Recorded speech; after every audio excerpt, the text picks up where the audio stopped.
My senior sort of theme, I've been focusing on a children's view of the pandemic, so looking through this era of strife and struggle and considering it from different generations and how every decade of people sort of has this moment of down, but how throughout history it's always been overcome in some way, and how history goes in these loops.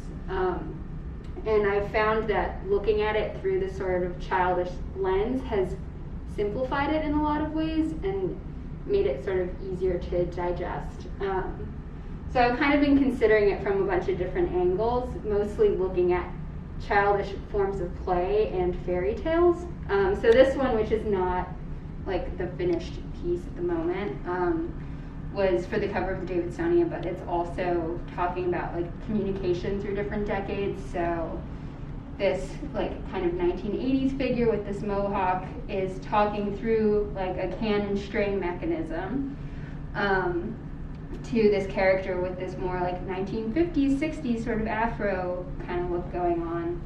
And there's this disconnect and this distance that they're in this sort of like surreal landscape, but they're still not able to communicate with each other, and they're like slightly masked but not really. And so even though they're in this same scene and living through the same time, it's been kind of complicated to discuss with each other or communicate in a number of different ways.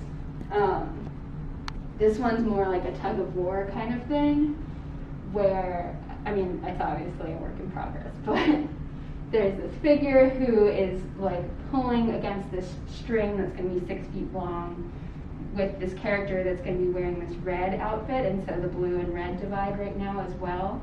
But in this sort of childish, perfected little town that is also in the process of burning down. So it's this like innocent, sort of happy, contrasted with the sort of darker elements, but understood through this easier, like tug of war element. I've been having a lot of really weird dreams, so I started writing them out. And I have these two sort of sides. I did an interview with myself in my dream. And so I wrote it out to be these two different characters, and they're in conversation with each other, but they're part of one sort of concept and idea, and part of one dream. And they're masked as one, but they're still two separate ideas. Oh, also, so this one, I've been looking at like hide and seek and how we're all kind of hiding from each other right now. And so how that's sort of this comforting, playful thing, but also a lot of a part of reality right now. And actually this painting is painted over another painting I did several years ago. So again, it's like that layering of time over the past, but it's still the same piece. Like it's still on the same piece of canvas, but it's an entirely new sort of concept.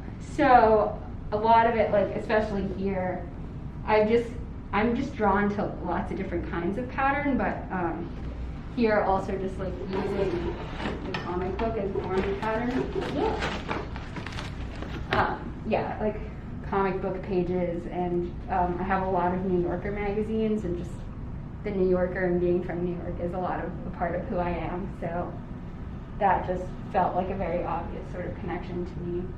But different calendars and all different things I've collected sort of throughout my life, like beginning in my childhood, so it's sort of these patterns of my whole life all coming together. Mm-hmm. But yeah, I really like color and sort of contrasting, so like in this piece as well, there's like the circles as well as the lines, and it's these sort of very concrete, bold pattern forms against this more abstract sort of washed landscape behind them.